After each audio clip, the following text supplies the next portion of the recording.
Hello, नमस्कार सभी साथियों को राम राम। मैं अनिल कुंडलवाल आप सभी का हार्दिक स्वागत करता हूं आपके अपने यूट्यूब चैनल एमसीक्यू क्लासेज में। आज एक बार फिर से आपके सामने हाजिर हूं ग्राम सेवक, कांस्टेबल और राजस्थान की सभी प्रतियोगी परीक्षाओं के लिए रामबाण राजस्थान जीके की सीरीज का पार्ट 3 को लेकर, जिसमें हम देख रहे हैं प्रीवियस ईयर के राजस्थान जीके के क्वेश्चंस। तो चलिए स्टार्ट करते हैं आज का फर्स्ट क्वेश्चन। फर्स्ट क्वेश्चन है, शिवपुर घाट, सुरा घाट और देबारी है, ये क्या है? ऑप्शंस हैं अरावली की नदी घाटियाँ, अरावली के दर्रे, खनन केंद्र, नदियों के उद्गम। तो इसका जो राइट आंसर हो जाएगा वो हो जाएगा अरावली के दर्रे, यानी सेकंड ऑप्शन अपना सही हो जाएगा। अब अपने से पूछे कि ये जो दर्रे दे रखे हैं शिवपुर घाट, सुरा घाट और देबारी किस में आते हैं। तो सबसे पहले देखते हैं अरावली को कितने भागों में बांटा गया है। तो अरावली को 3 भागों में बांटा गया है। पहला है दक्षिणी अरावली, फिर आता है मध्य अरावली और फिर सबसे लास्ट में आता है नॉर्थ अरावली। तो ये जो दर्रे हैं शिवपुर घाट, सुरा घाट और देबारी, ये मध्य जो पर्वतीय प्रदेश है या मध्य अरावली है उसमें जो ब्यावर तहसील है इसमें स्थित है। चलिए नेक्स्ट क्वेश्चन देखते हैं। संत जसनाथ जी के बारे में कौन सा कथन सही नहीं है? अपने को जो गलत कथन है वो चूज करना है। तो कथन देखते हैं, इनका जन्म 1482 ईस्वी बीकानेर के कतरियासर गांव में हुआ था। तो ये कथन तो बिल्कुल सही है। सेकंड देखते हैं, कतरियासर में इन्होंने 12 वर्ष तक साधना की। थर्ड देखते हैं, 1506 ईस्वी में इन्होंने कतरियासर में समाधि ली। इनके उपदेश सिंधु दड़ा व कोंडा नामक ग्रंथ में संग्रहित है। तो यहाँ पे जो सेकंड ऑप्शन है वो अपना सही हो जाएगा, यानी जो इसका आंसर है वो है सेकंड ऑप्शन, क्योंकि इन्होंने जो अपनी तपस्या है वो कतरियासर में ना कर कर कहाँ की थी? ये की थी गोरखमालिया स्थान, जो कि कहाँ पर है? बीकानेर में। ये अपने को याद रखना है। और जो बचे हुए 3 क्वेश्चन हैं, यानी 1506 में इन्होंने कतरियासर में समाधि ली, ये बिल्कुल सही है। और जो सबसे लास्ट है, इनका उपदेश सिंधु दड़ा और कोंडा नामक ग्रंथ में संग्रहित है। अगला क्वेश्चन देखते हैं, राजस्थान में पशुपालन के प्राचीनतम साक्ष्य कहाँ प्राप्त हुए हैं? ऑप्शन है कालीबंगा, गणेश्वर, आहड़ या फिर बागौर। तो इसका जो सही उत्तर हो जाएगा वो हो जाएगा, जो पशुपालन के प्राचीनतम साक्ष्य हैं वो बागौर से मिले हैं। नेक्स्ट क्वेश्चन देखते हैं, जालोर पहाड़ी क्षेत्र का सर्वोच्च शिखर कौन सा है? ऑप्शन है इसराना भाकर, रोजा भाकर, झारोला पहाड़ या फिर सतूर। तो इसका जो सही उत्तर हो जाएगा वो हो जाएगा इसराना भाकर। और अपने से इसकी ऊंचाई भी पूछे तो इसकी ऊंचाई है 839 मीटर। ये भी अपने को याद रखना है। नेक्स्ट क्वेश्चन देखते हैं, श्रावक प्रतिक्रमण चूर्णी नामक चित्रित ग्रंथ राजस्थान की किस शैली में है? ऑप्शन है मारवाड़, मेवाड़, कोटा या फिर ढूंढाड़। तो इसका जो राइट आंसर हो जाएगा वो हो जाएगा सेकंड ऑप्शन, मेवाड़। अब अपने से ये पूछे कि जो श्रावक प्रतिक्रमण चूर्णी है इसको चित्रित कब किया गया था? तो इसको चित्रित किया गया था 1260 ईस्वी में। और ये जो ग्रंथ है ये मेवाड़ चित्रशैली का प्रथम चित्रित ग्रंथ है। और इसके जो रचयिता हैं उसकी बात करें तो उनका नाम है कमल चंद्र। और अपने से पूछे कि किसके शासनकाल में बनाया गया है? तो ये बनाया गया था मेवाड़ के शासक तेज सिंह के काल में। नेक्स्ट क्वेश्चन देखते हैं, राजस्थान में पाषाण युगीन संस्कृति कहाँ प्राप्त हुई? ऑप्शन है रेगिस्तानी क्षेत्र से, नदियों और सहायक नदियों के किनारे, अरावली पर्वत श्रृंखलाओं में या फिर जंगलों में। तो राजस्थान में जितनी भी पाषाणकालीन संस्कृतियां हैं वो कहाँ विकसित हुई है? वो हुई है नदियों और उनकी सहायक नदियों के किनारों पर, या यूँ कहें जितनी भी जो पुरानी संस्कृतियों के अवशेष मिले हैं वो नदियों के किनारों पर ही मिले हैं। नेक्स्ट है, फलोदी के निकट बाप क्षेत्र जाना जाता है। ऑप्शन है चूना पत्थर के उत्पादन के लिए, ग्रेफाइट के लिए, चांदी उत्पादन के लिए या फिर नमक उत्पादन के लिए।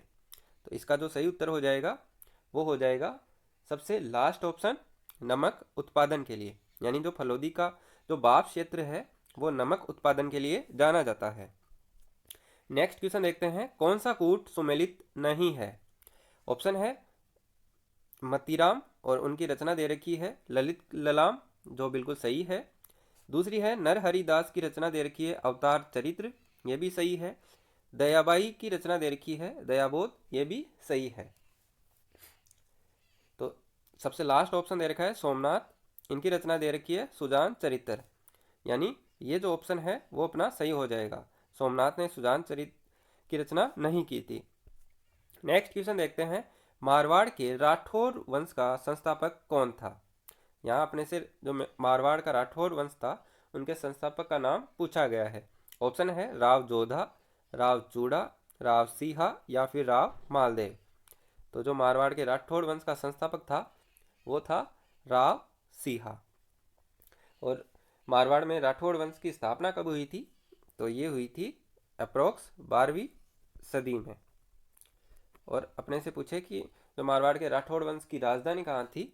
तो ये थी मंडोर में, यानी जो राठौड़ थे उन्होंने मंडोर को अपनी राजधानी बनाया था। नेक्स्ट क्वेश्चन देखते हैं, राजस्थान की अंतर्राष्ट्रीय सीमा की लंबाई कितनी है? ऑप्शन है 1250 किलोमीटर, 980 किलोमीटर, 1070 किलोमीटर या फिर 1148 किलोमीटर। तो राजस्थान की अंतर्राष्ट्रीय सीमा की लंबाई है 1070 किलोमीटर, यानी थर्ड ऑप्शन अपना सही हो जाएगा। अब इसी के साथ में अपन कुछ फैक्ट देख लेते हैं सीमा से रिलेटेड। तो राजस्थान की जो कुल स्थलीय सीमा है वो कितनी है? वो है 5920 किलोमीटर। अब अंतर्राज्यीय सीमा की बात करें तो वो है 4850 किलोमीटर, और जो बची हुई यानी जो अंतर्राष्ट्रीय सीमा है वो है 1070 किलोमीटर।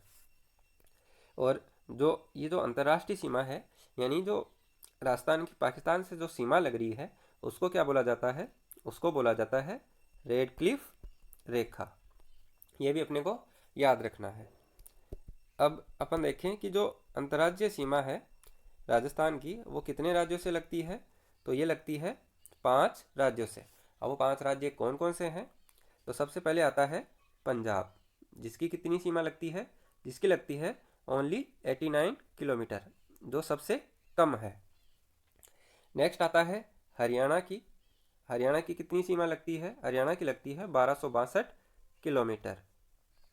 इसके बाद में सीमा लगती है उत्तर प्रदेश की। उत्तर प्रदेश की कितनी लगती है? उत्तर प्रदेश की लगती है 877 किलोमीटर। नेक्स्ट आता है एमपी यानी मध्य प्रदेश, जिसकी सीमा लगती है 1600 किलोमीटर, और ये सर्वाधिक है। यानी अपने से पूछे कि राजस्थान की सर्वाधिक सीमा किस राज्य से लगती है? तो उसका आंसर हो जाएगा मध्य प्रदेश। अब एक और बच गया, वो है गुजरात। गुजरात से कितनी सीमा लगती है? गुजरात से लगती है राजस्थान की सीमा 1022 किलोमीटर। ये फैक्ट भी अपने को याद रखने हैं। नेक्स्ट क्वेश्चन देखते हैं, झलझूलनी एकादशी त्योहार राजस्थान में कब मनाया जाता है? ऑप्शन है आश्विन शुक्ल एकादशी, कार्तिक शुक्ल एकादशी, भाद्रपद शुक्ल एकादशी या फिर श्रावण शुक्ल एकादशी। तो जो झलझूलनी एकादशी त्योहार है वो राजस्थान में मनाया जाता है भाद्रपद शुक्ल एकादशी को। नेक्स्ट क्वेश्चन देखते हैं, अजमेर नगर की स्थापना कब हुई? ऑप्शन है 1113 ईस्वी, 1114 ईस्वी, 1115 ईस्वी या फिर 1116 ईस्वी। तो इसका जो सही उत्तर हो जाएगा वो हो जाएगा 1113 ईस्वी में अजमेर नगर की स्थापना हुई थी। अपने से पूछे कि अजमेर नगर की स्थापना करी किसने थी? तो उसका जो नाम है वो याद रखना है, वो राजा थे अजयराज चौहान। ये भी पूछा जा सकता है डायरेक्ट कि अजमेर की स्थापना किस राजा ने की थी। नेक्स्ट क्वेश्चन है, राजस्थान के किस भाग में शुष्क सागवान के वन पाए जाते हैं? ऑप्शन है मध्य राजस्थान, दक्षिणी राजस्थान, पूर्वी राजस्थान या फिर उत्तरी पूर्वी राजस्थान। तो इसका जो सही उत्तर हो जाएगा वो हो जाएगा सेकंड ऑप्शन, दक्षिणी राजस्थान में। नेक्स्ट क्वेश्चन की ओर चलते हैं, मेवाड़ के महाराणा उदय सिंह को बचाकर अपने पुत्र की बलि देने वाली स्वामी भक्त धाय माँ कौन थी? ऑप्शन है पन्ना धाय, धन्नी धाय, गौरीधार या फिर इनमें से कोई नहीं। तो मेवाड़ के जो महाराणा थे उदय सिंह को बचाकर अपने पुत्र की बलि देने वाली जो धाई माँ थी उनका नाम था पन्ना धाई। और किससे बचाया था? इन्होंने बचाया था बनवीर से। नेक्स्ट क्वेश्चन है, माही बजाज सागर एक संयुक्त परियोजना है, यानी जो माही बजाज सागर परियोजना है वो किन किन राज्यों की एक संयुक्त परियोजना है? ऑप्शन है राजस्थान और गुजरात की, राजस्थान और मध्य प्रदेश की, राजस्थान, गुजरात और मध्य प्रदेश की, केवल राजस्थान की। तो इसका जो सही उत्तर हो जाएगा वो हो जाएगा फर्स्ट ऑप्शन, ये राजस्थान और गुजरात की संयुक्त परियोजना है। अब अपने से पूछे कि जो ये परियोजना है इसमें राजस्थान और गुजरात का कितना प्रतिशत शेयर है? तो राजस्थान की बात करें तो राजस्थान की हिस्सेदारी है इसमें 45%, और गुजरात की बात करें तो गुजरात की हिस्सेदारी है इसमें 55%। और देखें कि यहाँ पे जो जल विद्युत उत्पादन होता है उसकी क्षमता कितनी है? वो है 144 मेगावाट।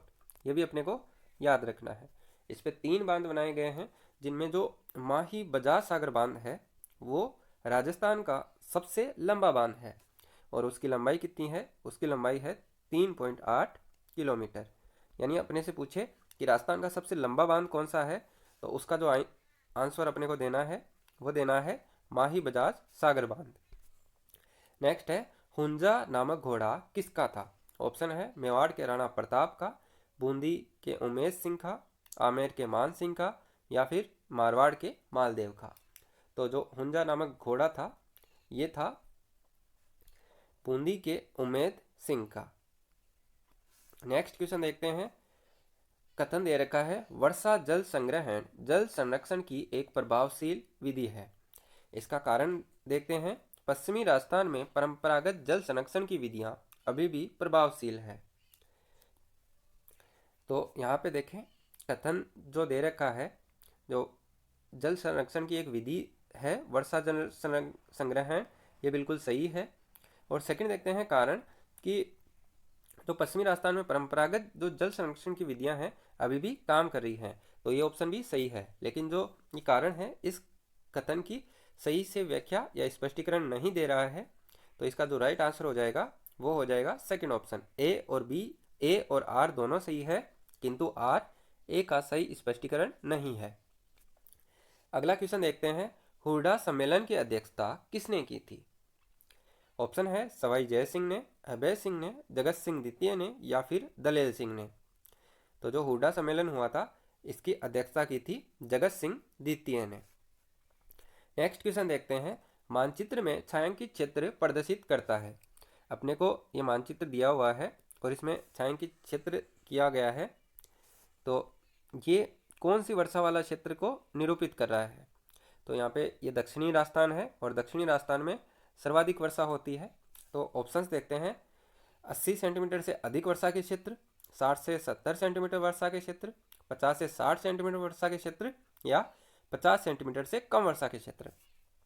तो ये अभी मैंने बताया दक्षिण राजस्थान में सर्वाधिक वर्षा होती है, तो इसका जो राइट आंसर हो जाएगा वो हो जाएगा फर्स्ट ऑप्शन, 80 सेंटीमीटर से अधिक वर्षा के क्षेत्र को प्रदर्शित करता है।